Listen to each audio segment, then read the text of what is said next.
Hello, everyone, and welcome back for one final AFL Fantasy Fanatics podcast for the 2025 fantasy season. We are done, and we're here to recap our seasons. And a few of us were pretty shit this year, but we have got a couple of coaches here that had a very, very good year. I'm your host, Bales, and you can find me at BAILSDT across the socials. And we've got a full deck of people on the pod tonight, besides Jaiden, who's still on his honeymoon and enjoying his wedding. So again, shout out to him and hope he's having a good time. But joining me once again, fellow co-host in AFLW Fantasy Fanatic. Geez, I'm bloody into AFLW right now. AFL Fantasy Fanatic, Guesty, mate. How are you? You glad the season's finally over, mate? Because mate, you've been checked out for a couple of weeks. Oh, mate, yeah. Ever since I school holidays are here and I went on my trip, I've been checked out. I think it was hard to get back. Not a great year for me. In fact, this would have to be one of my worst years in a very, very long time. But no one else to blame but myself. I wasn't able to provide the sole focus on my fantasy. I didn't have alarms set and calendar reminders, and I missed a number of loopholes and blah blah blah blah blah. So. Yeah, that's what you get nowadays when you don't play fully switched on. So have to have a good hard look at myself for next year and see how we go. Exactly, a couple of months off will do you well, Guesty, and big preseason. Mate, give me 2 months, I'll be gagging for content again, right? I'll be gagging for content again. Yeah, exactly, mate. And Jordox is on with us once again. Jordox, mate, how are you? Very good, mate. Yes, similar thoughts to Timmy. I mean, I think I wouldn't say I checked out, but I certainly shifted my focus to Dream Team and my keeper league and the like. But no, it's been a good year. Not my best in terms of overall, but I improved as the year went on, and I actually worked out my overall ranking that I finished on is my highest ranking for the year. So that's something. I'll take that. Yeah, exactly. And I'm the same as well. But you had a big win on the weekend. Big RDT Classic League that you've been running for like 20 years. You've done it again? Yes, I just held on and went back-to-back in my Dream Team Classic League that's been running since 2005. So this was our 21st year, and I've now won the flag 7 times. So basically, every 3 years, I win a flag. That's the way I'm going. But yeah, it was an exhausting weekend because, like you said, Tim, if you're not switched on, you're not focused on the laid outs and then changing your vice captain, loopholing this guy, and in DT it's different. I think to AF, you can see what your opponent's up to, so you can match their captain, and it was exhausting, but got the chocolates and I'm pretty up and about, fellas. Exhausted, but very, very satisfied. Yeah, congrats, mate. Very, very nicely done. And Jordy, who has been an absolute pleasure, mate, having you on the pod this year, and long may it continue, mate. It's been a great addition. But how are you, mate? Yeah, good. Yes, the weekend started off well with Port's win on Friday, which was absolutely awesome to send off Boki and Ken, and the Port boys went massive, so it set up a good weekend. And I think I ended up coming 193, so pretty solid year. It's actually it's my best or personal best. So I think my personal best before was 290. So getting closer, and hopefully keep chipping away, and maybe we can get a hat over the next few years. Yeah, exactly, mate. No, nicely done. And we do have a very special guest. First time during the season we've got him, but he has had an amazing year, finishing 3rd overall and taking out the Content Creators Cup overall ranking side of things. And Holmsey, this is, I reckon, the 3rd time inside the top 10, mate. So a big congratulations to you. I don't know if anyone's actually done that before, mate, but congrats to you. How are you? I'm sure that was a stressful weekend. Yeah, thanks, Bales. Yeah, was trying to get on for a while, but you know how it is with the kids and the family and whatnot. But yeah, good to be out. It was a very, very full-on weekend, which I'm sure we'll get to. Was never really in the hunt to win it going in regardless, and just wanted to finish as high as I could. And at stages there, I thought I was, a potential chance to slide out, but, some risky trading and whatnot, which we'll get to, actually meant that I climbed in the end, and finishing 3rd was unreal. So stressful and not looking to do it again for another 12 months, but we'll enjoy some time off. That's for sure. Yeah, exactly. Well, take us into the weekend. What were those those trades you end up doing in the sort of the weekend, and sort of talk us through like Friday night, which was a little bit tricky for you with a couple of lower scores. But as the weekend unfolded, how did everything play out for you? Yeah, Friday night was actually a tale of, good and bad, right? So a lot of what I was planning to do over the weekend was resting on Christian Petrarca going well. Getting a score in the forward line meant I'd have options to be able to pivot off some players. So he got it done, which was great. As I was watching that game, that was good. But then every time I flicked over to just have a look at the scores of the other game, I had Noah Anderson and Rao going nowhere. But then I also had Butters and Rosie going the complete opposite. So it was from that point, I had all four. So at that point, I knew I couldn't win it, but at the same time, looking at the teams around me, I knew most of the teams either had one of Anderson or Rao, and then one of Rosie or Butters. So that pretty much evened everything out for me, knowing that I was still a chance to go okay, but the car was probably out of reach. Saturday, that was when I decided Sorry, mate. Yep. Where were you ranked before the start of the round, just for context? Fifth. So, I went in at fifth. 5 to 3 were all pretty tight.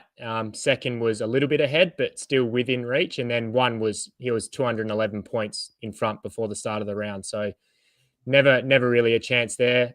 So Saturday rolls around and I had to do some funky things to try and make up some ground here. So I had a look at the teams around me to see where they were going with their vice captaincy and captaincy, and no one was on Dawson. I thought he was actually a pretty good shout, so I decided just to have a bit of a punt there, and he got to 85 very early in the third quarter, and I thought maybe we'd be on here, but BAILSDT just went missing for 30 minutes and just got to 103. So that was a bit depressing, and decided just to captaincy Baz, as I'd already taken a bit of a punt, and I didn't want all their vice captains Baz to go massive and then miss out. So he got to 108, which wasn't the worst thing, but that kind of set me back a little bit. So it was at that point where I knew I needed to take a chance. So I decided that I'd trade out my two highly owned Freo players in Luke Jackson and Brayshaw. I'd already traded Jackson to Cameron, but I had the ability to do that with McRae if need be. But I decided just to bench McRae and trade Brayshaw to Errol. So that was my game changer there, making up. I think I made about 80 or 90 points with those two trades, and then it was all over to Sunday and the nervous watch. So I tried not to look at things too much because there was still way too much to play out. And although I was calculating things and I had a rough idea of who traded in who, there's still so much to play out. So the GWS game was happening and Lockie Ash was popular in the 10. And every time I looked at the scores, his score kept going up. I kept thinking of Jordy laughing, but it wasn't good for me. But yeah, the Freo game rolled around and all of a sudden I was worried about two teams behind me that had the potential to jump over the top of me. And second and third weren't really in the mix. So I think one team behind me had LJ and Brayshaw that I didn't have, and everything else was matched. And then another one I had English and he had Jackson, but there was a bit of a buffer there. So as the game sort of progressed, it was, I was in with a really, really good chance of them not coming over the top of me because Brayshaw was going horrendously at the time and Jackson, outside of a few burst periods, wasn't going very well. And it wasn't until the end of that game where I actually looked at the team. So I was fourth at this point and I looked at third and I thought, hang on a sec. He doesn't have Dunkley and I'm within 73 points of him, thanks to Darcy having a stinker as well. So all I needed was a 73 from Dunkley to get over the top of the guy in third. A 192 from Dunkley would have been handy to get over second, but that was never going to happen. And yeah, he got that done very early in the third quarter and I'd had third place locked in. So yeah, it was a surreal way to finish. You're still nervous knowing that, Dunkley still needed to get 73 with injuries and whatnot. But once he got that done, it was, a very, very good feeling. Yeah, mate, that's a cracking year and a tight finish and a perfect result, right? Your Freo boys, you trade them out, they don't go too well for you, but the whole team did the job and got the win, and now they've got a home final So Fifey's got another send-off game at Optus Stadium, which would be good to see. But obviously, as we said, that's now 3 times inside the top 10, mate. So I guess just talk us through like how you've been able to do it, right? Because you're a runner-up, you've now come third, and was the other one, was it 7th, I believe, or some was that ninth. Ninth. So talk us through like the 3 years, obviously, because they're all different in their own way, but you've sort of been right up there. And I think Jordy was the one that said to me last night, I believe that's the first time that someone's finished 3 times the top 10, mate. So just talk us through that, because it's an incredible achievement. Yeah, I suppose 2018 is probably the outlier of the 3 years. I don't say I lucked into it in 2018, but it's very different in terms of how my other 2 seasons have played out. I think in 2018, after round 1, I was ranked inside the top 20. And looking back, I picked these players that I never would these days. Like I had a Toby Green, who was a forward, and like my team just managed to go absolutely ham. But from that point, I slid out to about 5K and then managed to, claw my way back in. And by the time I hit the 10, it was in the very last round. I think I would have actually had a very good chance of winning it if it was a bit longer, because that's how my team was humming. But yeah, 2021 and 2025, they're very similar. I started at 27K, and I think that year I was about 25K, and it's just pure cash building. You just got to get all the right rookies. You got to get all the right bid prices, and more importantly, get off the ones that aren't getting the job done. And you just got to build your cash, because all of the moves get made, after round 7, 8, 9 and into the buys. And if you haven't done the right thing with your cash, eventually you get found out and teams just come over the top of you. And I made my fair share of poor trades this year, which we'll go over. But I did a review podcast with Lemon about 7 weeks ago, and it was just all the right rookies, getting off the mid prices. You can make mistakes along the way. Everyone will. But if you don't have the cash to do things later on, then you're no chance. So cash. And then the points will take care of themselves. Maybe I need to learn to be a little bit better, as, twice now I've come home and I've just fell a little bit short. But yeah, pretty happy with how it all went this year, to be honest. Yeah, I'd say you're definitely not good enough, mate. 3 top 10 Take finishes. a good hard look at yourself, Holmesy. I reckon the question I'd like to ask you, Holmesy, are you going to have to buy like a bigger hat rack or something for the 3 hats that you've now got? I mean, that's the main question. Nah, I might have to buy my wife a new car though, unfortunately. So it's not ideal, but look, like, to be honest, this one, although it's not a PB, I didn't finish second. Like, this one means the most to me. The game's never been harder than what it is right now, and the fact that I've been able to do it when I've hosted a podcast every week, I made a conscious effort to still give everything away throughout the year. I didn't want to be sneaky in any way. I didn't want to hide anything. Whatever happens, and yeah, that's what means the most to me, that I could do it at the same time as helping as many people as I can. So yeah, it's unreal to think about now, to be honest. Awesome work, man. Mate. Really congrats on the great year there. We got a couple of super chats here as well, so we'll just quickly read those out. So Tim Ashworth, who's been a regular super chat contributor here, so thank you very much, mate. He says, thanks for letting me join your cup rankings in the Patreon and supporting you guys. I'm proud of being a member. But no, thank you, mate. We appreciate all the support you've had this year, and you had a very good year as well there, Tim. So you'll obviously get that hat, which is fantastic.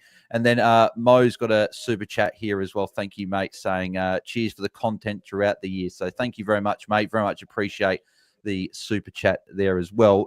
Just as we before we move into our recaps of the season, Holmesy, I think that the big round for you was round 17. That was where you finished 8th for the round. And I do remember this vividly because I had my best ever week the week before, 51st, just for those people listening along at home. But mate, you finished 8th that round, and talk us through that was the big week. So do you remember roughly whereabouts you were? Because I believe you did crack inside the top 30 or so. There. So talk us through that week. So I reckon that was where post buys it really kicked into some real serious gear. Yeah, so I think that was the week. So that was the week coming out of the buys, if I remember correctly. I think I was sitting at about 116. And yeah, made the jump from that all the way up to, I think, 29. And it was off the back of some risky trading, to be honest, and not risky in hindsight, but That was the week that Harry Roaston was a very popular trade in. I know he'd come off some very good scores, and he looked to be one of the big cash generators to finish the season. I decided to fade him, and I was seriously considering him, but I actually went sideways on Ned Long and Chera to Butters and Merritt. Now, if you remember, Merritt was coming off his bye and he'd had the tagged 57 before, and I actually traded him out at his bye. So it was quite risky. That was the week that everyone traded into Caldwell as well. So it was kind of going against the grain a little bit, but I think, Vams put out that Twitter meme and it summed it up fantastically. I think he had, Dunkley, Merritt and Butters were all priced at 1.1 million, and he had the, we've got to get him in, and then all priced at 920. Oh, I don't want those players. They're cheap, they're crap. And then, they're back up to 1.1. I've got to get them. So they were just the players I needed to get. And, the Ned Long, Adam Chera, I think it's something that coaches need to take away, and Lemon summed it up perfectly as well. It's almost, you got to think about the players that can potentially drop cash as well. We tend to hold these premiums for a little bit too long, and Adam Chera and Ned Long had far gone past what we thought they would actually do, and that was the perfect time to get off. So going sideways there, very handy to get the Merritt 145, and I think Butters went 120 as well. And yeah, the rest is history. It shot me up, and I never left the 100 from that point. I don't think I dropped from that point either. I think there might have been one round where I maybe held or dropped back one or two, but it was just consistently rising up from there, and that was despite some poor trades as well. So the squad was in a good spot. Yeah, beautiful finish to the year, mate. That was a big round. And I guess we'll quickly recap how we went. So Jordy is the next highest coach currently on the pod, mate. You had a pretty good year yourself. So where did you end up finishing for the season? Yeah, pretty decent. Yeah, finished in 193 for the year. So yeah, happy with top 200. I think I was floating around the hundreds earlier, but I think, a couple of poor captain options. Might have to listen to you, Bales, a bit more during the year with some of those captains. Probably hurt me a bit. But yeah, as Holmsey said, it's not a perfect team. There's mistakes everywhere. Everyone makes mistakes. It's probably just how you can, if the squad's good, how you can keep backing it up. And Holmesy did say that to me when I had Whitty captain. He said, it's a long season, so just keep pushing. And, I dropped back to 600 at one point, but I was able to pull it back to top 200. So happy with that for the year. Yeah, very, very good finish to your season, mate. I was next out of our rankings, so end up having a overall ranking of 1739. So highest rank of the season in coming in the last round, which is really good. And being ranked, 13,500 post round 10. Thank you to good friends of mine, Tom Stewart and Sam Taylor, for ruining that first half of the year for me. Really put my season to a real tough start. But I still remember Louis giving me that Sam Taylor cutout head frame and thought, I've got to change my season because I cannot be remembered as this idiot that just hangs around with Sam Taylor all the time and had a shit fantasy year. Owls. I started Sam Taylor as well, mate. I started him as well. I got no rid of him excuses, after 1 week, no as you should excuses. have. Yeah, exactly. So I held on to him way too long. So that was great. But Bales only got rid of him last week, I think. yeah, exactly.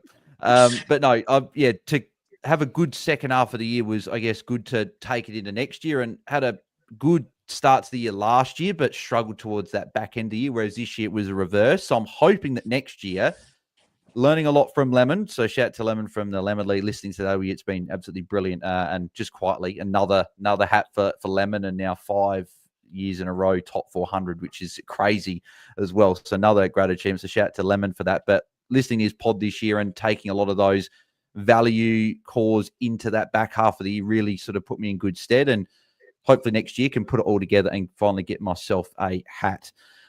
Moving to Guesty and Jordox. Now, who finished higher between you two? I know you guys were very, very similar. So who finished higher? I was 6,200 and something. Ah, you bastard. All right, Guesty's next. So Guesty, you're next, mate.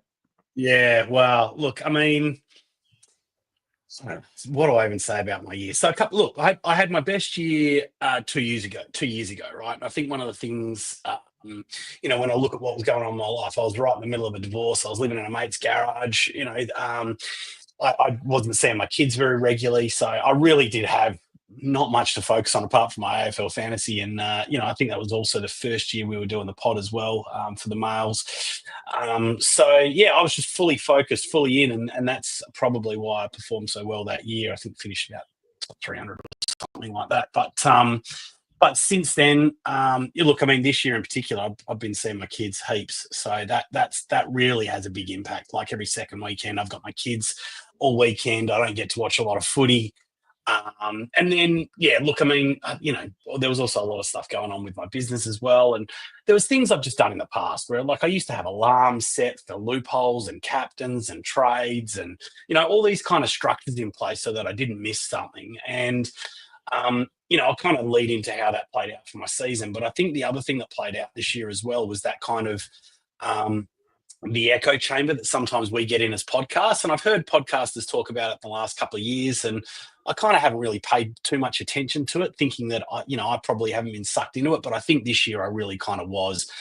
I'm not blaming other podcasters, like me, just not applying critical thinking to players that I put in my starting team that some of us were talking about were dead set, undervalued or going to go up in price. And, really, if we probably dug down on that, there was maybe not a lot of evidence to support that, but we kind of just went with it because that's what everyone was saying. So, and look, once again, that's really on me. Just way too many speculative picks in my starting side.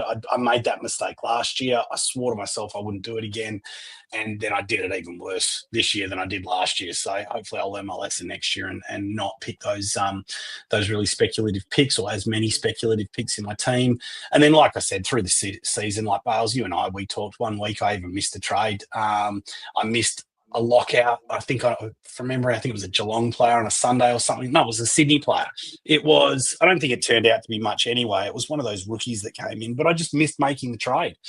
And then I missed a few loopholes. Certainly I missed a few vice captain loopholes and stuff like that. So, yeah, look, it just comes down to just not being fully focused and being a little bit too assumptive in the preseason. So, look, I think if I'm going to, I'll have to wait and see how we go for next year because it could be the same situation. I could just be busy and kids and, maybe I'll just, play it for fun again. But I think if we get to the start of the season, I'm going to take it seriously, then I've just got to make sure I put a lot of those structures that I've used in the past in place to make sure I just don't make silly little errors. Looking at that fantasy wrap thing, there was 1,000 points I left, just through missing loopholes or missing VCs. So, I think that's where I've got to make up the difference next year. Yep, exactly. Hopefully, bounce back for Guesty in 2026. And Jordox, mate, unfortunately, we come to you lucky last, mate. But I think really for you, we'll let the people know where you finished for over 8. But I think that 2 starting picks were probably played a big part. Yeah, no, you nailed it, Bales. First thing I'd say, like Timmy ranked 6,000 something, and you know. That's still very, very good. Like there are a lot of people who play this game, and that's why I'm fairly proud of where I've landed. So I finished on 7,004, which it's probably my worst finish. I don't know, maybe in a long time, but I'm still proud. And I think you said it before, Holmsey. Like it's so bloody hard. You've got the competitiveness and how many brilliant coaches there are and how much content and advice and all that's out there. But throw in the subs, throw in the late changes, often Geelong, throw in, all the different things that have been thrown at us. And it's a bloody hard game. So I wouldn't consider my season a failure. Guesty, I wouldn't consider yours by any stretch. 6,000, 7,000 still very good. Now, I did start the year a little cute. I had a couple of guys that I thought would be good and I couldn't split them. So I thought, what the hell? I'll do both. So Sam Walsh was my pick to be the number 1 scorer this year in the preseason. I was very confident of it. And then he had that injury setback And everyone else pretty much said, nope, interrupted preseason, see you later, Walsh. But I didn't. I can't really remember why I didn't. I just thought, well, if he plays round one, that Richmond game, like he must be good to go. And I also was interested in Taranto. So I started the two of them, and they were almost the most awkward starting players because they weren't scoring 50s and 60s. Oh, they're a priority, get rid of them. They were scoring 80s and 90s and maybe tease me with a low ton. So in hindsight, I needed to chop them earlier. But, you know, everyone else is building their squad and getting the right rookies in and all that. I didn't want to have to drop them. So I kind of thought, no, you started them. You've made your bed with these guys. You've just got to lay in it. No, it sounds weird. You've got to stick with them and the form will turn. And it never really did. And in the end, I got off, you know, eventually and built a pretty good team. And I think the second half of the year, like, most weeks my trades were good and most weeks I nailed my captain in VC. And that just speaks to how bloody competitive it is that I can't tell you how many times Sunday night, because I don't really track it throughout the round. Sunday night, I'm like, gee, I reckon I've done well here. A couple of my uniques have popped. You know, a couple of guys I don't have done poorly. I reckon I'm going to have a good climb in the ranks. And it's just tiny incremental jumps. So, yeah, it's a long game. And I guess the advice for myself and anyone else would be, don't try and be too clever with your opening squad. Don't try and get the jump. Because yes, if it comes off, you're off to a great start. But then that's 23 more weeks of holding off the pack. Your best bet is to play it a little bit safer and build as the year goes on. Because that's what I did. And I think I finished well. It's just I started so poorly.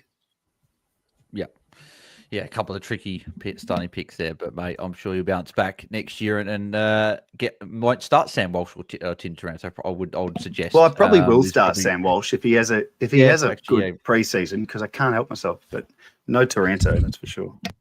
Yeah, exactly. But Guesty, I'll throw to you, mate, because we do have obviously Holmsey, who not only came third, but also took out the Content Creators Cup overall ranking champion. So I'll throw to you to do the honours. Yeah, mate, just obviously massive congratulations. So one of the things that Infinite Wealth does is puts up $5,000 for the Content Creators Cup. This year, you and Nathan decided to split it down the middle, $2,500 for him as the league winner, and then $2,500 for yourself as the overall winner, mate. Obviously, congratulations. And do you know what charity that you want to donate the money to, mate? Yeah, there's a charity here in Perth called Kai Fella. They do a lot of work in the men's mental health space for young men, and yeah, been connected with them over the years. So yeah, it would be my honour to donate to them, knowing that it's going to go to a good cause. So yeah, cheers for that, Guesty. Really appreciate it.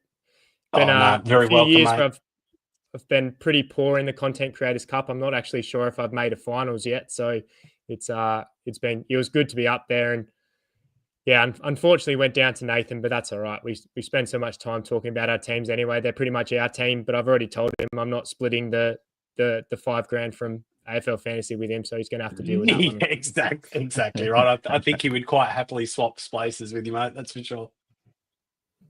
Yeah, exactly. But mate, just congratulations. Big thanks to Infinite Wealth, obviously, for donating the money. Mate, I really like your charity choice as well. I'm a big advocate for men's mental health, particularly the young blokes. It's a big part of why I'm involved in this community as well. So yeah, great choice, and very much looking forward to giving them some cash. Great job, boys. Yeah, exactly. No, it was Guesty. It was the first year that this year we mentioned it before, but first year that there was no Fanatics or no Ball Boys in the final. So we got to lift our. We've got to lift our game. We'll have an extra coach in there next year with us in Jordy, represent the Fanatics. So hopefully we can bounce back. But was I dead last, Bales? In that? To be honest, I didn't look after the first 5 weeks because I knew I was pretty much. Let's have a look. Anyway, no, large fries and coke. No. Fries and coke. Yeah, fry. Oh, good. Finished last. I guess. Well, it depends if we're talking comp or whether we're talking overall. So overall, who was last there? 12,000. Only coach outside of the top 10,000. Yeah, Oh, yeah, I'll take that. Actually, I think that these are from round 23 ranks. I reckon they're not from updated. Oh yeah, 'cause they're it probably says- not updated. That's right, because lockout technically hasn't lifted, or does it? Does it actually lift? Yeah. I don't know. Don't think so. I'm not sure Yeah. exactly. So, but yeah, before we get into AFL Fantasy Wrapped, I thought I'd quickly go around the room and sort of ask each of you guys what your big learning is from this year, because I feel like every year in fantasy we're continually learning and trying to better ourselves as coaches. And because I've certainly learned a few things this year. So Holmesy, I'll start with you, mate. What was the big thing that you learned this year? Because obviously you finished third, right? But you, as you said, a couple of trades probably didn't work out throughout the year. So feel free to take us through a couple of those as well, that maybe trades that worked and didn't work. But also, what was your biggest learning that you took from this season? Yeah, I suppose, I mean, the biggest thing for me was, trying to wrap my head around this 23rd premium that kind of came in vogue last year. I unfortunately wasn't up there enough last year to really dabble with the 23rd premium. And it's like anything, right? It's kind of like the AFL, where a team has a game plan and they win the flag, and then everyone tries to emulate it the next year. But, the good teams are often and trying to find the next thing. So naturally this year, everyone was trying to get towards that sort of 23rd premium. And I'll admit it works great late in the year when all these tags are happening. And I definitely took advantage of it late in the season with a Noah Anderson tag and whatnot. But coaches need to be really sure that before you attack this 23rd premium, that you've got your 22 on field set first.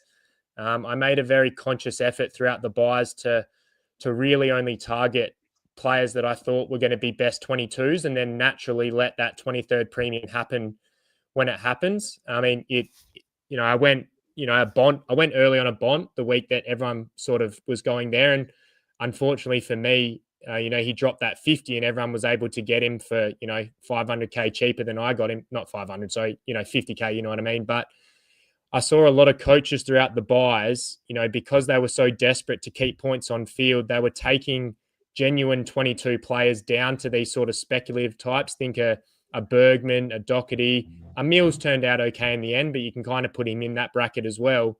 And then they come out of the buys and yeah, they might have 23 premiums, but it's probably, 20, 21 actual premiums and then 2 or 3 mid prices that you kind of get stuck with. So I made a conscious effort to come out with 22 premiums, and it wasn't until maybe round 19 or 20 that I took, I got myself a 23rd premium. McCarthy was getting the job done anyway, right? So, we might not have a McCarthy every year, but while we had him, he was completely fine. And I think that held me in really good stead, because it's actually quite difficult to loop. The timings need to work out.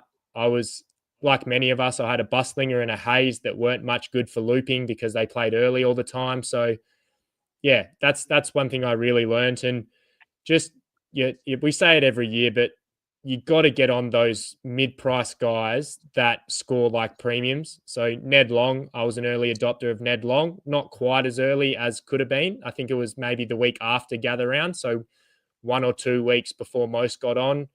I started Adam Cherabowes instead of Ollie Hollins, and he was probably the most important starting pick.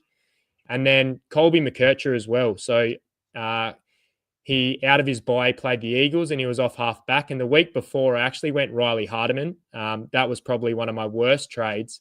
But 1 week in, 1 week out, I then took Hardiman up to McKercher. So rather than trading down from a premium to bring in McKercher, I took a rookie up to him. And I think that was probably the most valuable thing that allowed me to charge home late, because I was on him a lot earlier than most of the comps. I was getting an extra premium scorer.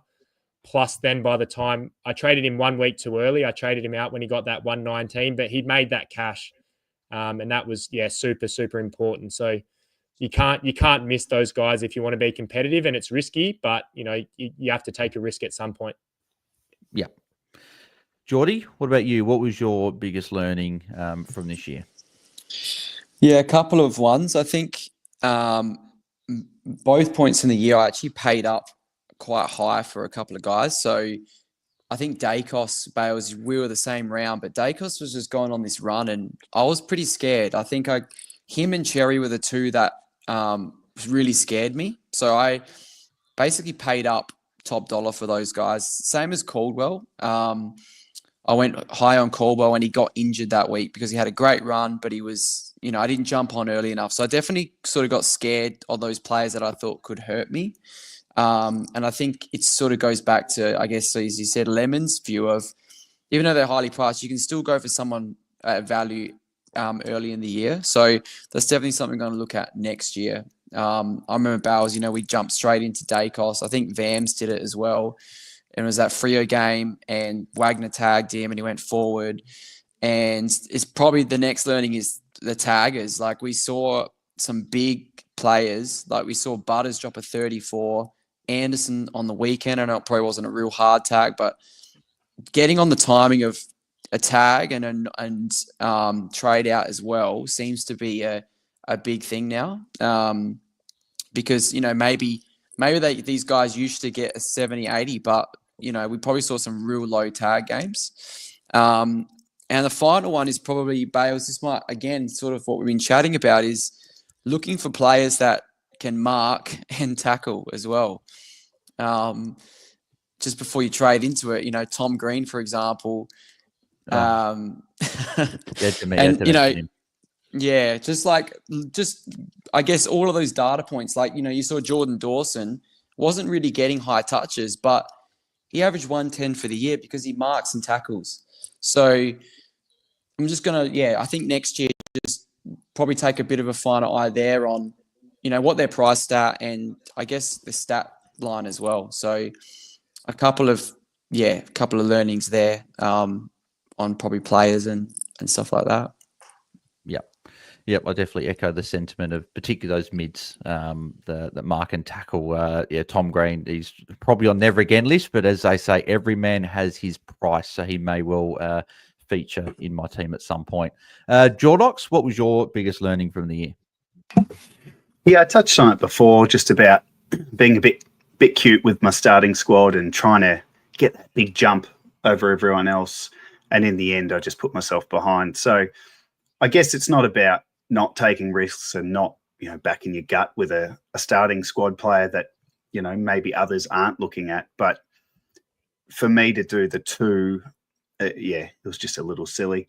Look, in terms of the year, things I took away, I think you've really got to put in the work. I think my attention has been on keeper leagues and draft leagues and my dream team league. And once my overall in AF was drifting from the start of the year, my attention and focus naturally drifted with it. And, you've got to be so switched on. You've got to really absorb everything. And the strategy is so different. Like I play classic RDT, and that's probably where my passion lies. And it's a different game. And I think over the years, it's become even more different. And I haven't adjusted as much as I should have with AF. I'm still a little bit conservative when it comes to trading out players that aren't going well because I've got the old mindset of got to save my trades. But I think next year, the way it's going is a lot of this stuff that we're talking about is great, but we're going to be dealing with a lot of change next year. If the subs are gone, which we're all thinking they are, and that's going to be awesome, that's going to play a factor. And the AFL sounds like they're looking very closely at doing a last touch rule that the Sandful uses. So what that would mean is a lot less boundary throw-ins, and that's going to have an impact on how our rucks are scoring. No sub means if they have 5 on the bench, a lot of clubs might go with 2 rucks. So the rucks could be quite different next year in terms of, the last few years, they've been pretty much our best players, really, across the different lines. It's been the rucks that have been the best. So lots of changes, looking forward to it. And I think on a personal level, I've been doing content for Coaches Panel for many years on a bit of a part-time basis, I suppose. So to be a full-time every week podcaster now, I did notice within myself some feelings I've never had before about having a bad week and having a bad ranking. That old silly sort of thought that oh, people aren't going to listen to me or think I'm any good because look at my overall rank.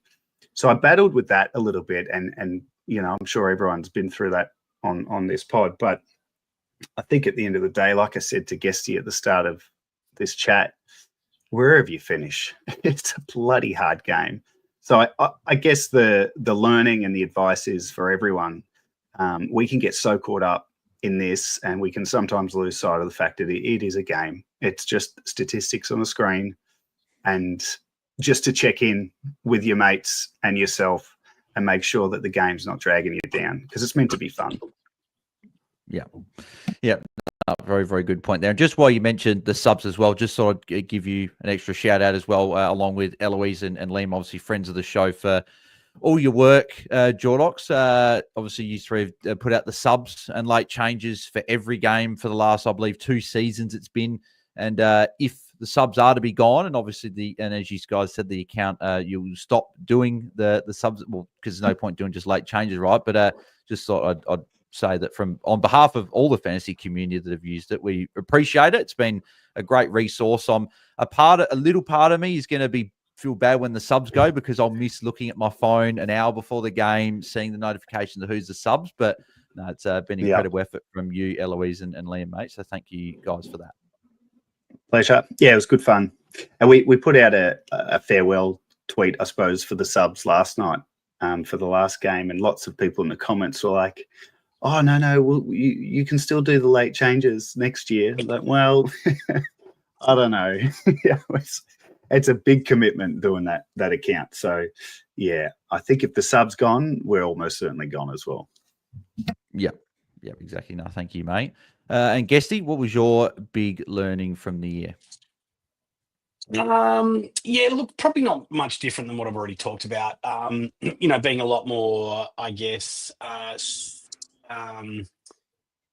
critical on my starting team. I think what I was trying to do was just trying to get value in every player and, you know, be a little bit hopeful. But like I said, I did that last year. So I was a bit frustrated, particularly after telling myself I was not going to do it again, doing it again. So I'm going to have to change something up next year a little bit there. But then, look, the other thing for me was just really, it's just really hard to be competitive if you can't apply your full focus to this. And that's, once again, it's why I'm a big advocate for fixed lockouts, just because I think it evens the playing field. And look, I understand that, you know, some people out there don't like that kind of change, and maybe it gives them a little bit of a leg up if they have got more time during the weekend to commit to you know, paying attention to stuff. But I mean, I just know for me, you know, 48-year-old bloke, or 47, I should say, shouldn't advance myself too much. You know, I got 3 businesses, I got 2 kids.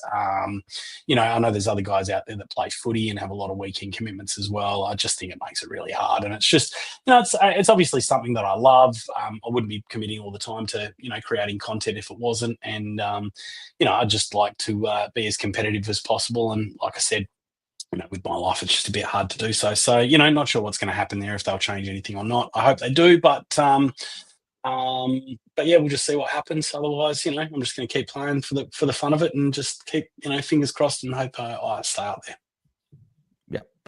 Yeah, good point. And we'll see if anything does happen with lockout heading into next year. And then my big learning, Jordy said part of it, which is looking at those mids, that particularly the mids, but players in general, just that do rack up across the stat lines, because traded in Tom Green in round 17, which obviously, Holmsey, you chatted about before. You said that you brought in Merritt in that week. That was where I probably should have gone to Dunkley, the better fantasy player. He dropped to 70 that week that I brought Tom Green in, but he then made up those points with some big scores. The other learning I took from this year is that we always say starting squad can't win you the car or a hat at the start, but it can certainly lose it. So I did start with a few picks that I didn't love, like Tom Stewart on field, Sam Taylor not in utility but on my bench, meaning I had to hold. And I talked to Jordy about this when we looked at our AFL Fantasy Wrapped, that it felt like for the first 8 weeks of the year, I was a week behind. I was trying to fix up, getting rid of eventually Sam Taylor. I believe was the week before. At the round 6 being gather round was when I got rid of him. That was 5 weeks too long. and putting him in defense really hamstrung me. So probably being a bit cute with my starting team. So not starting Levi, not starting Lindsay there when I had them for pretty much all the preseason. I'd try to get a bit cute with starting a Sam Wicks to get a bit extra cash in. And he was all right, but would have been better getting these better rookies in and not starting a guy like a Tom Shute who had the downside and starting instead an Asai Wanganeen Miller who I had about a week before the season started. So really knuckling in that starting team and not probably trying to go too cute and being a little bit more vanilla and then sort of trading my way through that. So not starting Chera. I feel those guys really cost me there. So, but Holmesy, have you got to head off now? I got about 10 minutes, mate, and then I'll duck off. So all good. Yep, cool. Well, what we'll do is we'll go into our AFL fantasy wrap. So if anyone hasn't done this yet, it's really, really good. It goes into a lot of depth. So AFLFantasyWrap.com is where you can find that link there. But Holmesy, because you got about 10 minutes, we'll go through your AFL fantasy wrap first, and then once you've done that, us four will go through ours, and then we'll wrap up. So Holmesy, walk us through your AFL fantasy wrap and just take us through some of these interesting statistics and stuff that we've got here. Yeah, well, obviously finished third, and that was my highest rank of the year. Only 4 players in my squad lasted the whole year. So I actually started Max Holmes, which was different to most coaches. Jordan Dawson, Bailey Smith, and then Harry Boyd, the one-hit wonder. So 4 players, which just shows how much you can turn your squad over, which actually brings me to a point I forgot to bring up before. I made the set and forget famous in 2021 when I was the only coach in the top 10 that actually did that.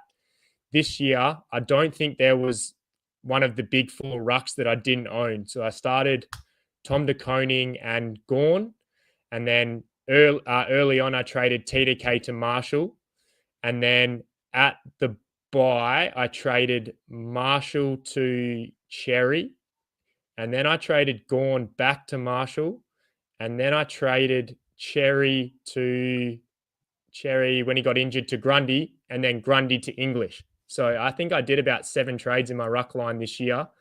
I think because of the extra trades and whatnot, that's possible now to go sideways on your ruckman throughout the bye. And Gawn was obviously a bit of an outlier with how expensive he was. You were able to make 150K going down to another very good ruckman. So that was just a smash play. But it's just interesting how that's all changed. What else have we got here? So captains. So I managed to, highest captain score. So I think I got Nick Martin for his 166, Gawn for his 158, Grundy for his 150, Baz for his 147. So some monster captain scores, and I only had 2 captains under 100 all year. So we got that Tom de Koning random captain against West Coast when he scored that 75. Was that gather round? I think it might have been gather round. Yeah, that really hot game at Adelaide Oval that was just a very weird game, but still good to be there. Yeah, and then a Baz Smith 94. So it just shows, it's such an important part to be able to nail your captains. Luke Trainer, so I copped that too when he came on as the sub with 3 minutes to go. I had the Jackson Pryor 65 there waiting to come on. And that was a nervous watch for 2 hours, just hoping Trainer wouldn't come on. But came on with 2 minutes to go, so copped that. A lot of us copped that JHF 11 on field, the Nick Martin 18. Matt Kennedy, who, Jordy, you talk about not paying up for players. I paid $1.1 million for Matt Kennedy, and then he dropped me a 30 2 weeks later. So there's a learning there, and I don't regret it because at that time I'd watched him put up 8-9 tons in a row, and he was just getting it done in the forward line. But no one was picking that 30. That was from nowhere. I'm pretty sure he was sick. I think sick, it did come out that he was sick. Yeah. So we talk instant reward trades. So my biggest instant reward was that Zach Merritt 145, which shot me up into the top 100. Harry Sheasel in round 8. A lot of people went there with that half back roll, but brought him in for that 134. And then Errol with that 133 in the last game to get me into third place. So that, shows that it's so crucial to nail your trade-ins to be able to really get that jump. Regret How was trades. Sorry. Oh, yeah, sorry. Oh, no, I was just going to say, before you get into regret trades, how was your mid-season buy card? Because I think that was in AFL Fantasy Wrapped as well. How did you go during the buys? Yeah, I was just getting to that. So I think I mate. think I started the buys at, I think, 200, and I had a really good first buy round. I jumped all the way down to 110 or something. And then I went back. So I ended up about 170. And then in the last buy round, jumped all the way to 120 and then jumped into 30 after that. So I learned a lot with the buys. I've learned a lot, again, in terms of not being too scared to target the right guy if they still have a buy coming up with all the trades. But I just think with 5 rounds, just being as balanced as you can and making sure you nail those 22, which I spoke about before. But yeah, the regret trades. So I traded out, as a lot of people did, Riley Sanders on the week that he got that 130. So it was time for him to go. But in hindsight, that St Kilda matchup would have been nice to get that 130 before trading him out. As I said, traded out Colby for that 119 again against the Saints matchup. So I should probably make a rule that I don't trade out any players when they have the St Kilda matchup, knowing what they can put up. And then, yeah, Jackson Pryor for his 115 and Zach Merritt for his 115 as well. So, yeah, as you can see, definitely made some mistakes along the way. I think that's probably it. Did I miss the captain's part? I think my captain's average was 124 for the year. So you need to be able to nail your captains if you want to be competitive, as I said. Underachievers. So Tristan Cherry, he was negative 23 for me. So I paid 112 and he only averaged 89 for me. Matt Kennedy paid 104 and he averaged 84. Kane Farrell, that was the one. So you talk about, I think you were talking about Perryman, Guesty. Like, none of us wanted to start Perryman in the preseason, but we all got tricked by that round 0 game in the midfield role. So round 2, I traded him out and I brought in Kane Farrell, who went 60, 60, 60. I traded him out and he went 100. If I'd have gone anywhere else but that, who knows what would have happened. But yeah, there's no regrets. But yeah, there we go. Yeah, captain average 124.5.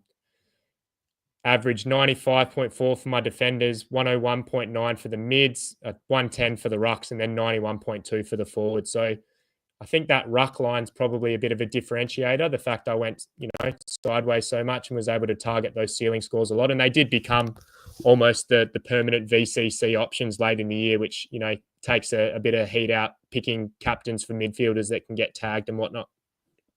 Yeah, exactly, mate. And final one, how many points in terms of percentage did you get? Like, how many points did you miss out on? Oh, I heard you boys talking about this before, actually. That's right at the top, isn't it? Hang on, I'll just pad out for a little bit. The 4th slide, I reckon. 5th slide. I think it was about 1,200, I want to say. Keep going.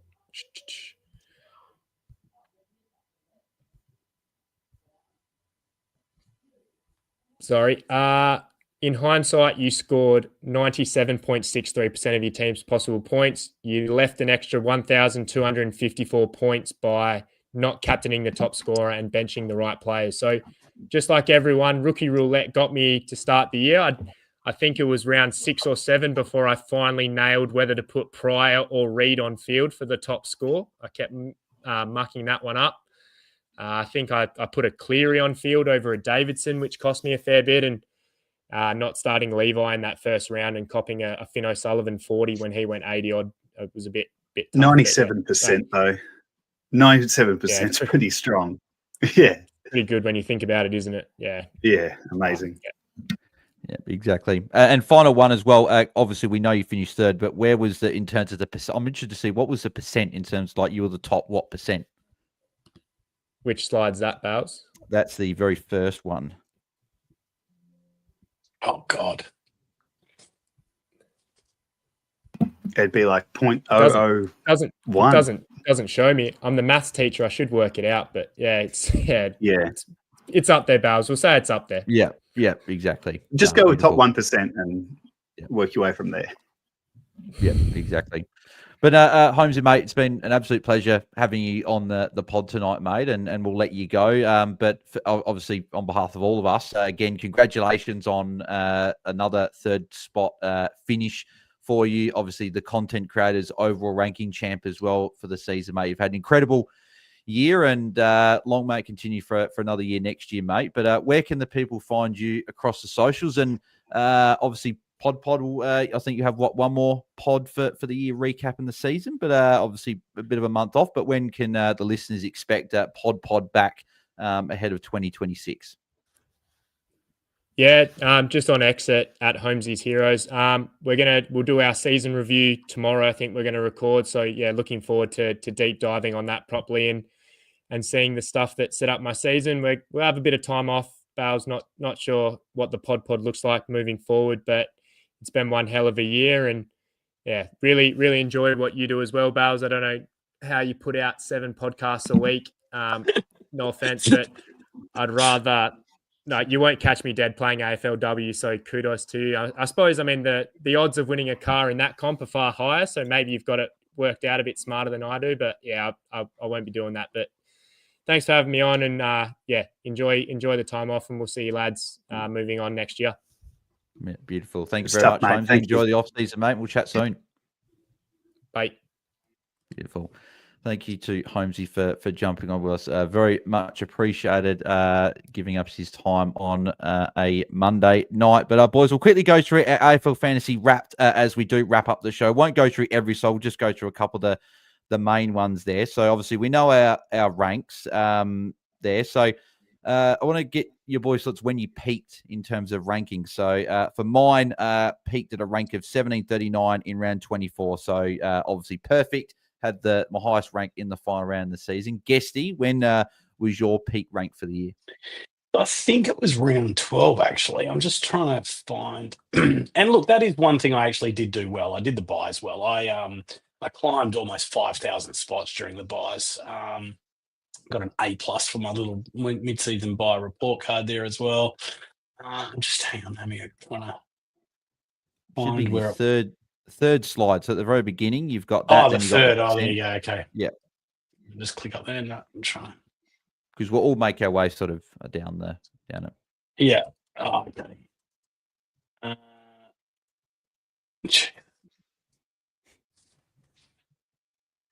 Round 13. Yeah. What was your ranking for that one? 4,755. Yeah. Jordox, when was your peak rank? Right at the death, where I land now, 7004. Beautiful. It's what you like to see. And Jordy? Yeah. Round 12, I was rank 150. So I finished 43 away from that. So pretty similar, but yeah, obviously highest round 12 halfway through the year. Yeah, and obviously we know one big reason because of that certain Giants defender, which I'm sure we'll get to at some point there. Yep. So best round rank, I said mine. So best round rank of the year. Mine was 51st in round 16. So as I said, that was my highest ever rank ever in men's fantasy. So I'm pretty happy to finally have a top 100 week, which is nice. Guesty, what was your best round rank for the year? Was 970 in round 12. So that was first round of the buys. Yep. Jordox? 2230 in round 10. Yep. And Jordy? Round 3, 151. Yeah. Oh, there you go. Perfect. 100 spots behind me, but so 51. There you go. In hindsight, so we'll go through what we scored. So I scored 98.27%. So I lost 885 points, which seems not too bad there. No, that's strong. Guesty? 1,021. So 90, just shy of 98%. Yep. Jordox? 97.93%. So just behind you guys. And Jordy? 97.45%. So I left 1,337 points on the bench, or captains, but had some bad captains. Yeah. Yep, which we'll discuss it very soon. What do we got here? We'll scroll down to season survivors. So the players that we had through the whole season. So I might actually have the most here. I have 6 from the starting one. So Jordan Dawson, who I was really keen on throughout the whole preseason. I'm glad that he's been a great pick this year and may even have a Brownlow medal potentially around his neck in a few weeks' time. Let's hope, as a Crows fan. Connor Rozee, who was also a very popular starting pick as well. He was good.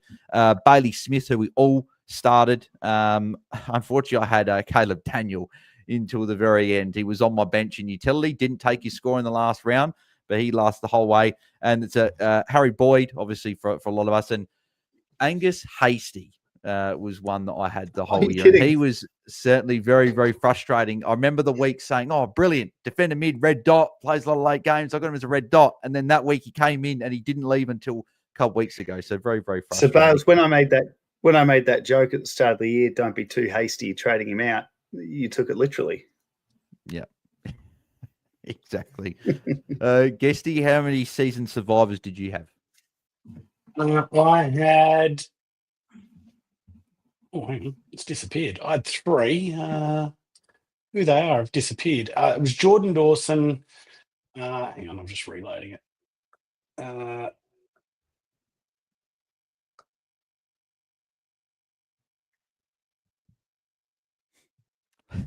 Jordan Dawson, Max Gawn, and Harry Boyd. Gawney stayed there the whole season. I didn't see that coming. That's good. Yeah, and he was very, very good as well. Like, just had those 3 scores just after his bye in the 80s with the tough matchups. So besides that, just absolutely killed it after like round 4, pretty much 110s every single week. Jordox, how many season survivors did you have? I had 5. Lots of common ones. Dawson, Harry Boyd, who probably ended up being my captain more than any other player for the loop. Bailey Smith, Caleb Daniel, and Max Holmes was a good starting pick in the end. I was a bit nervous about him in that opening 6 weeks, but everyone jumped on in the end. You did the coaches panel 50 most relevant, and I remember you were very, very keen on Max Holmes there, and there was a bit of like sort of not sure with the early buy, but then with that game being postponed and them not having a buy, it worked out well. You're able to start your boy. Yep, it was a good pick, and he was great. Jordy, how many season survivors did you have? Yeah, I had 5. I had Nasaya Wangani Malera, I had Rosie, I had Gawn, I had Boyd and Smith. Yeah, beautiful. So I did have the Nasaya most was there. a good one. So I did have the most there in 6. So if I traded Caleb down like I was going to in the final round, then I would have only had the 5. But there you go. Mid-season report card. So in terms of the grading, I got an A+. So that makes me feel good. Certainly didn't see many A+ during my school career. But going through here, like in terms of the ranks, so I was overall rank of 9,540 in round 12. Rose up nearly 100 spots in round 13, down about 234 spots. Then it was round 15 and 16 where it was really paid off for me, where I went up over 1,500 spots and then just under 2,800 spots. So end up going and making 6,358 spots through the buys, which was really, really good after a tricky start to the year. Guesty, how was your mid-season buys report card? A+, mate. So, where was it? So, like I said, I had that belter of in round 12, round rank of 970. Then I had another like.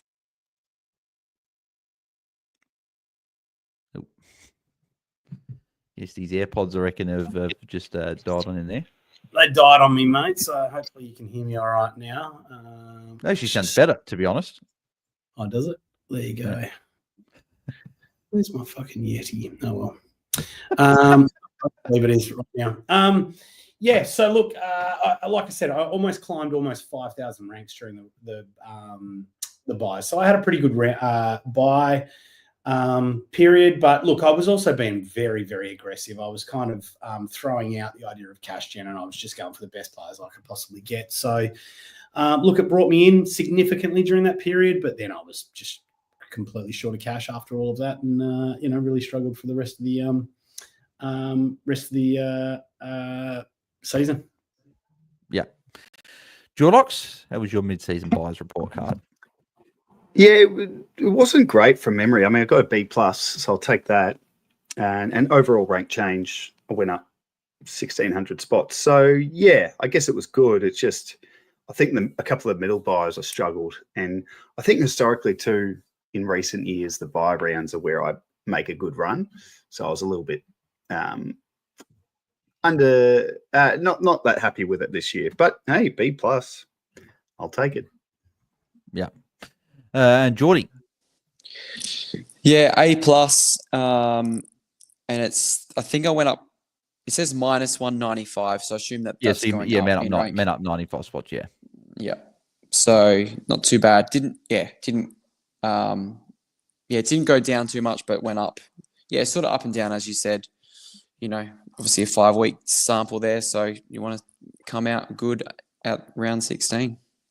Yeah, as they say, you probably treat the buys as sort of one big round, and let's see where you come out at the end of it. So, yep, very nicely done from there. So we'll go to our captains. I had 14 different captains, and the thing that I was most proud of this year was I did a lot more captains research this year compared to previous years. Did the captains video every Thursday, and it did benefit there. So scores over 100. I had 24 of a possible 24. So that's the one thing I'll take. I didn't have a captain go below 100, and safe to say I was very nervous with Ryan Marshall on the weekend when he had an ankle injury early in the last quarter. I thought, oh damn it, I've had this thought in my head all year. I just want to get through a year, have 100 plus for captains.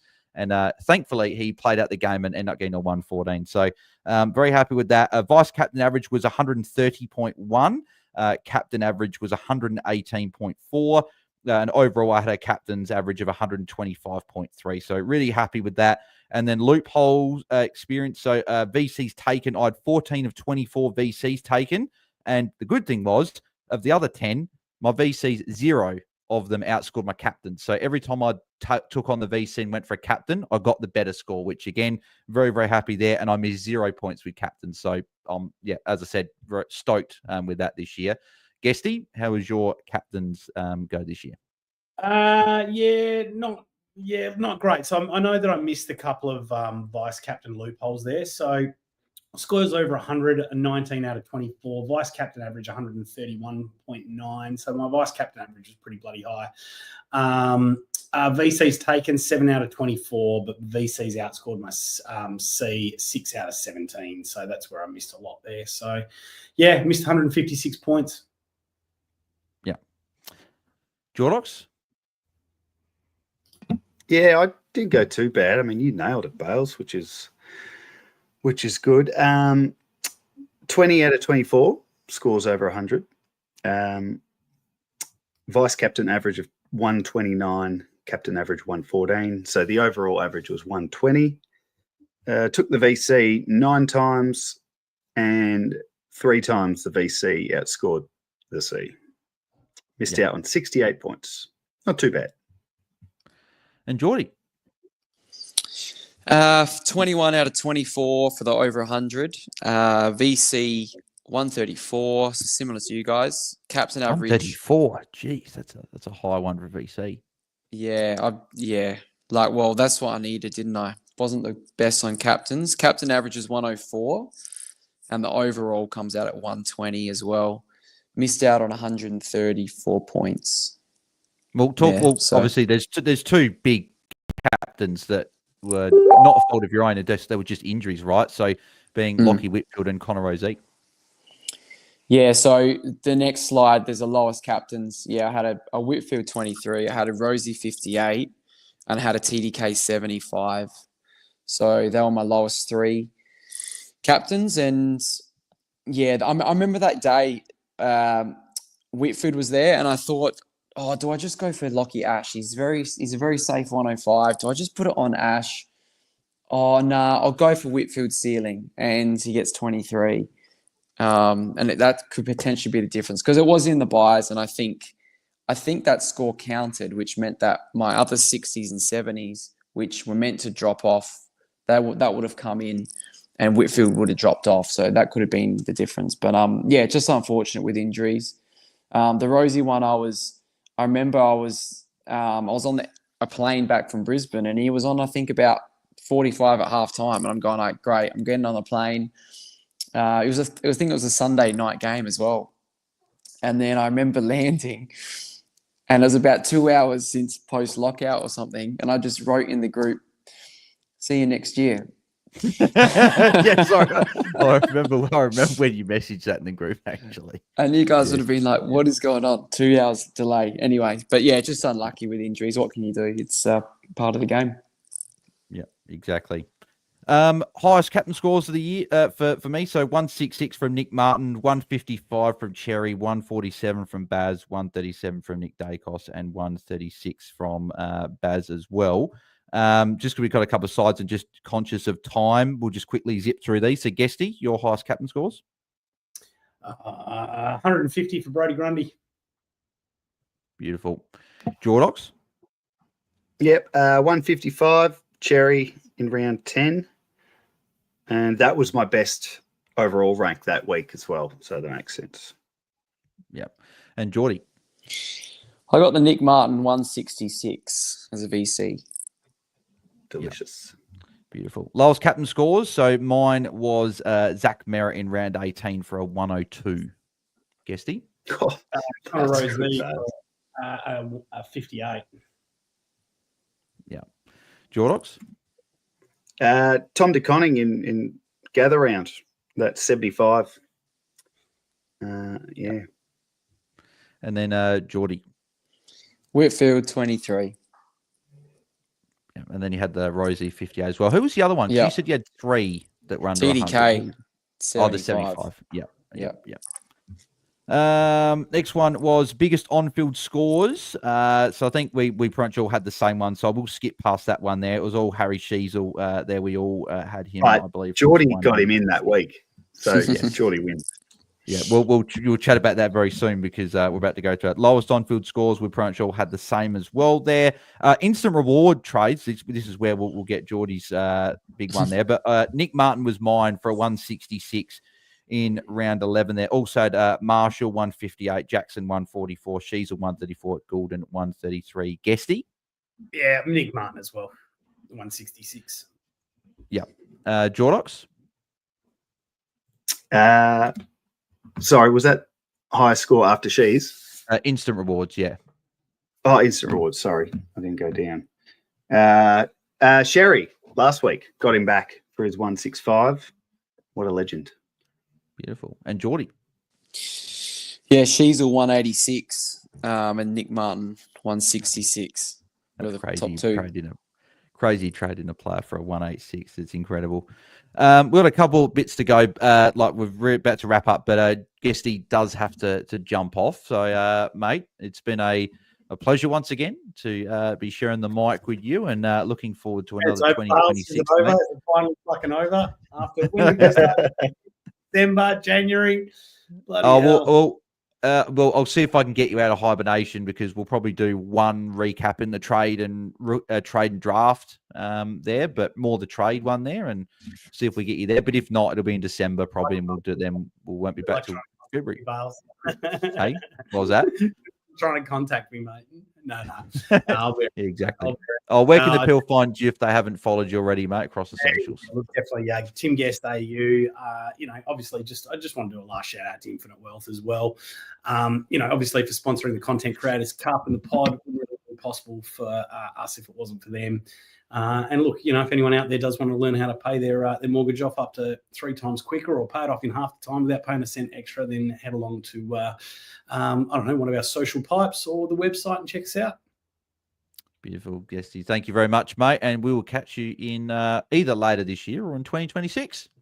All right, boys. Look, just last shout out just to everyone listening.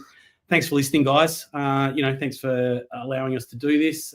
Thanks for playing. Really love being a part of the community. As much as it can be painful sometimes, I look forward to, strapping on the boots again or the mouse and keyboard for next year. Beautiful. Thanks, Guesty, mate. And we'll chat soon. On you, mate. And actually, last one, I'll shout out to you boys as well, right? Like, we obviously spend a fair bit of time every week together as well.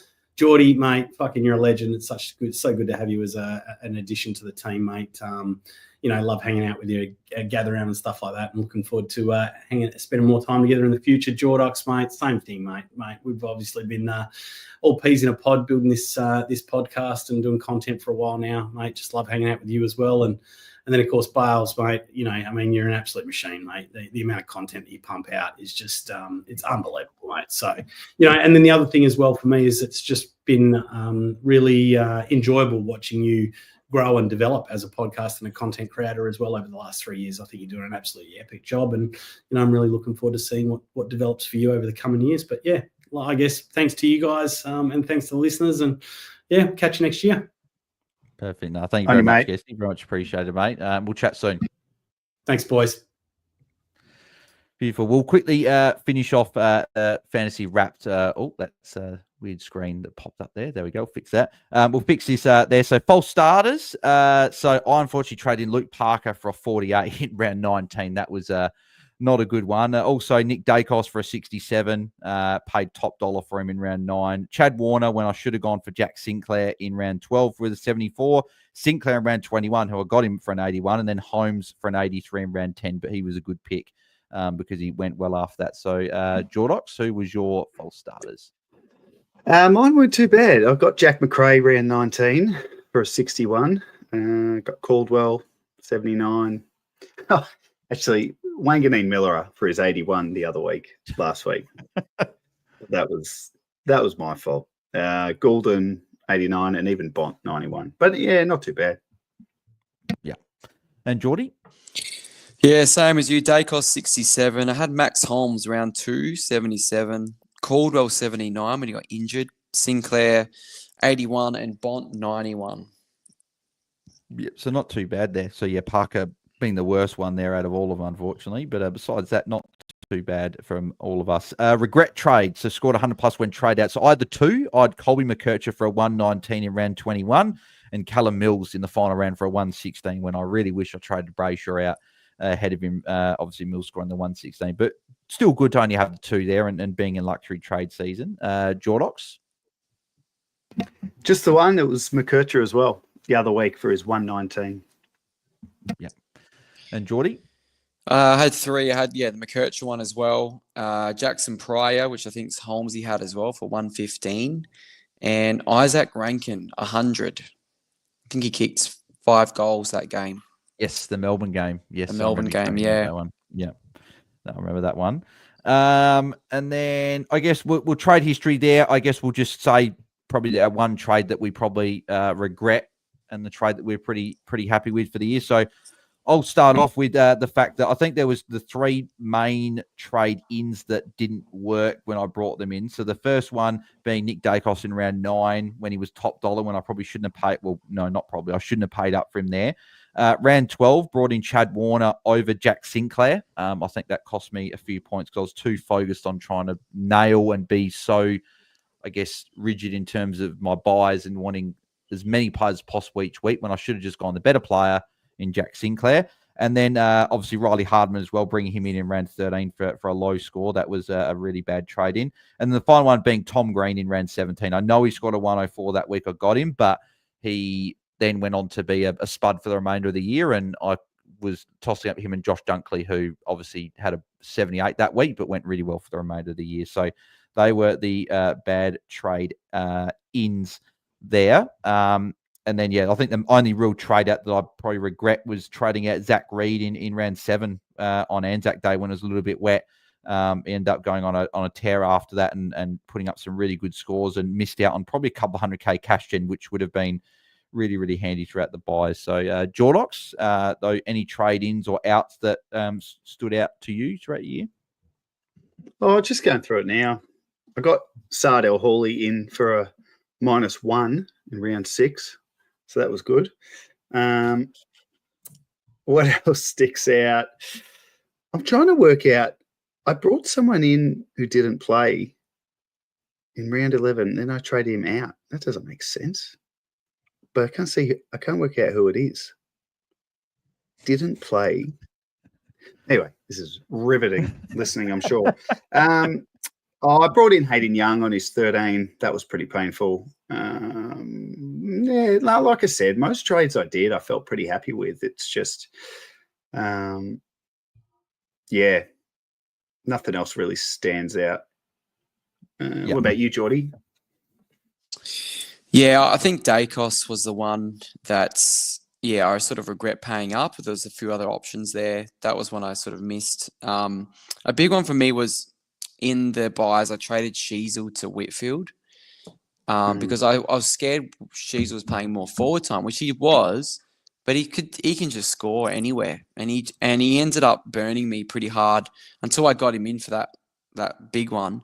But what happened there was then Whitfield went on to do what he did and get injured. And I mean, it's things you can't predict, but I sort of went a bit aggressive there. But I guess, Holmsey sort of said it before, he took some risks like the Merritt and Butters. So it's those sort of trades you got to do. Because say Sheasel was forward, maybe that could have come off. So there's that one there. And yeah, again, probably Caldwell again. But yeah, I mean, he had an awesome run, so it's just pretty unlucky with that trade in. But I think that's it, really. Yeah. Top cash cows, I think we pretty much had majority of the same, being McCarthy, Ashcroft, Davidson, Marek for me, and then Trainer. Any players that you guys had different in your top five? So Jordox? Probably just Bice and Reed, Trainer, Davidson, Ashcroft. Yeah, no, nothing. Yeah, Bicey being the one that you got on obviously straight away. Jordy, any different there or the same with Jordox? I just had Ned Long, so I got him round 6. So yeah, he made 322k. So I jumped on pretty early on him. So he's number 4th there for me. Yeah. Biggest cash hog. So Tristan Cherry for me lost 226k on him from starting him and then trading in round 19. Tom Stewart as well lost 170k from rounds 1 to 8. So that was a big reason why I got off to a really slow start. Tom Green, obviously, talked about how bad that trade-in was. Horn Francis, obviously, he got injured in round 11, so that's a big reason why he was there. And then Nick Martin obviously lost a lot of cash with that injury as well. So, Jordox, any different players there? Cherry was my biggest loser, 226k. But then I got back and he made well and truly made up for it. Sam Walsh would be the unique one for me. He lost 187k in the 14 weeks I had him. Jack McRae had a big drop, but that's okay. And then Hayden Young and Filippo, who were meant to be these cheap guys to make me money, and they ended up in my top 5 biggest cash losers, obviously because of injury. Yeah. And then Jordy. I just had Whitfield there when he had that, injury game, 126k. Yeah, I lost on him. Overachievers. So Goulden was plus 34. Obviously brought him in for the 1 week. Camporelli plus 27. McKercher plus 26. Roberts plus 25. And Nod plus 25. Any differences there for you, Jordox? Sam DeConning played that well. That was 33 average as an overachiever. Billy Wilson, Filippo, Riley Bice, Lucas Camporelli. Yep. And Jordy. Basically everyone that you said, SDK, Goulden, Bice, McKercher. They were my top ones. Yep, and then underachievers, Tristan Cherry minus 34, Boxall minus 28, Rouston minus 24, Tom Stewart minus 24, and Zach Reed was the minus 22, which that was, again, another bad trade out. Jordox, any differences there? Yeah, I got poor Cooper Simpson. He scored 0 for me and scored 62 when I didn't have him. So negative 62 for him. Hayden Young, Lloyd Meek, Wanganeen Miller. I reckon I'm probably the only one in the league in the country who had Wanganeen Miller as an underachiever, and Caldwell as well. Yep. And Jordy? Yeah, pretty similar. One of mine's Noah Anderson, actually, minus 19. So pretty interesting. Your boy Nando. I know, pretty interesting there. Yeah, that's you don't like that. If there's any players that Jordy doesn't want in his underachievers, It's Nando, Ashy, and Unicorn, and that being Luke Jackson. They're the three that he doesn't want there. That's it. And that takes us up to our final slide, to the real recap there. So obviously got our rank there, total points, capped, pretty much everything we've pretty much gone over. Position averages, guess the final thing we'll touch on being defense 93.5, midfield 100.1, rucks 106.8, and then forwards 87.6. I think that in the mids is probably a few points behind and probably didn't get as many of those big ceiling scores in the ruck as probably what I would have liked. So Jordox, what were your position averages? 92, 96.7, 105, and 89. So yeah, the rucks Jordy. reign supreme. 94.6 defense, 100.1 for the mids, 108.9 for ruck, and 91.7 for the forwards.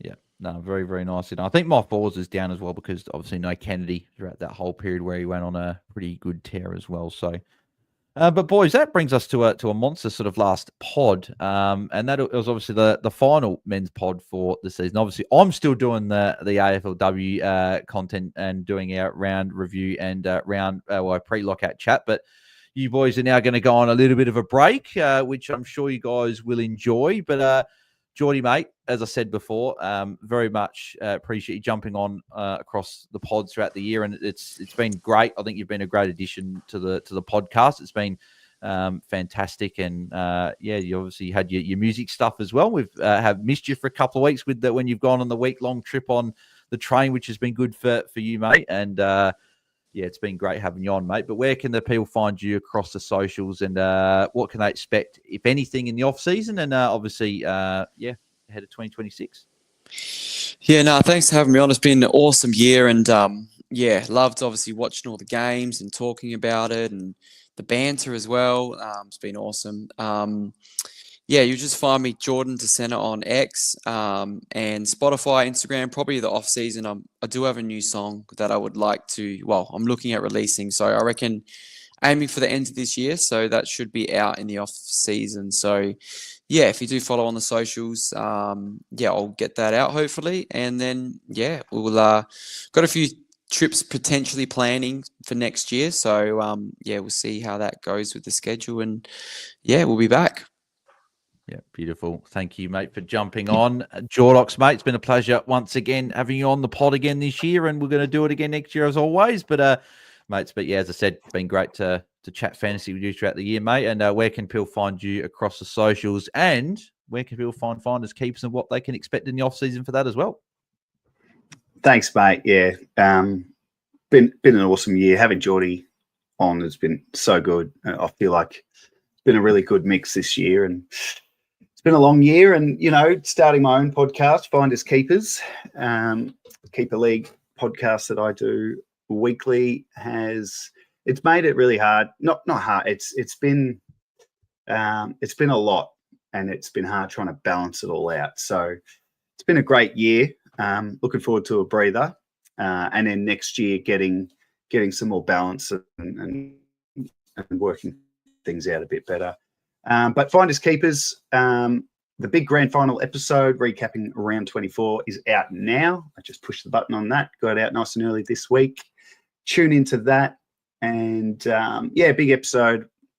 I go through the winner of the competition that I'm running for a spot in the Keeper League with me next year, and that will be it for a while, except I've got a bonus episode planned for next week, which will be more of an overall season review where I'll look at the clubs and, most improved, looking ahead. And it should be good fun. And I'm going to have a special guest, very, very smart individual, may have the same name as me, maybe on this podcast right now. So Jordy will join me next week on Finders Keepers bonus episode to review the season that was.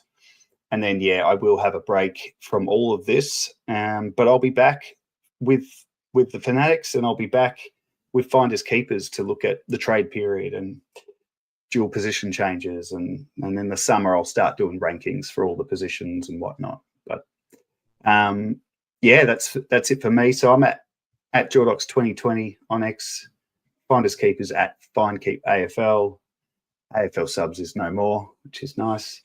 And yeah, I guess only thing left to say, thank you to everyone who listened and tuned in and wrote in on a Tuesday night. It's amazing how big this community is. But none of it would be possible without you, Bales. This is a brilliant product you've put together, and I'm just glad to be along for the ride, mate. So well done to you. Another awesome season. Oh, thank you, mate. Very much appreciate the kind words there. And you can find me at BAILSDT across socials and us at AFL Fantasy Fans. But I will still be in the midst of, as I said, doing pods for the next 10 weeks or so, I believe it is. I'm sure we'll have a pod. We'll probably have one pod recapping the trade period and maybe talk some draft as well.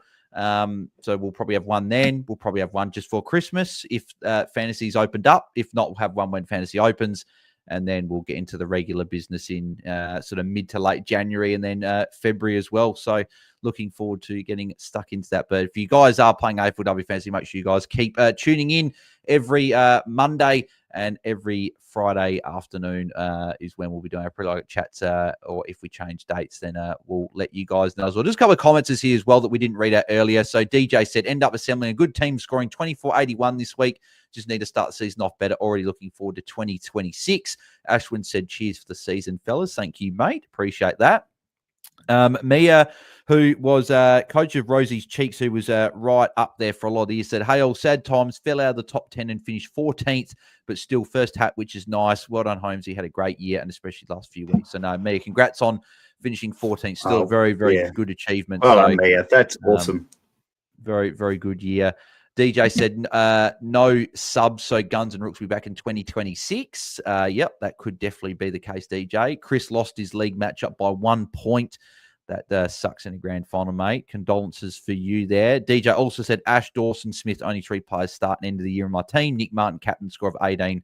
What a year. And then George said, what's the mid-season report? So, yeah, head over to AFLFantasyWrap.com and you can check out all of, and chuck your team name in there, and it gives you all the stats, which is fantastic. So, shout out to the AFL Fantasy Wrapped crew for doing that again. It's really, really helpful looking at that. So, but boys, that is the end of the pod. But appreciate everyone that is tuned in throughout the entire AFL Fantasy 2025 season, whether that be any live shows, the videos I've done throughout the week, or a special thanks as well to those that have been Patreon members. Those subscriptions will be paused tonight.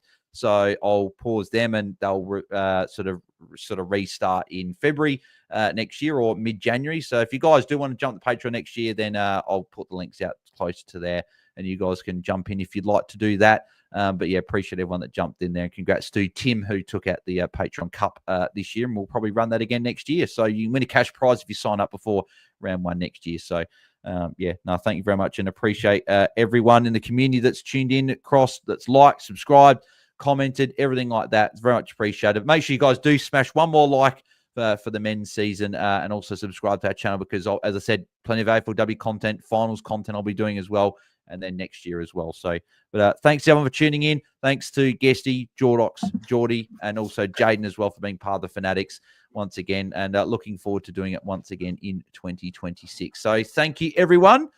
Have a good off season, and we'll catch you guys very, very soon. See ya. See ya.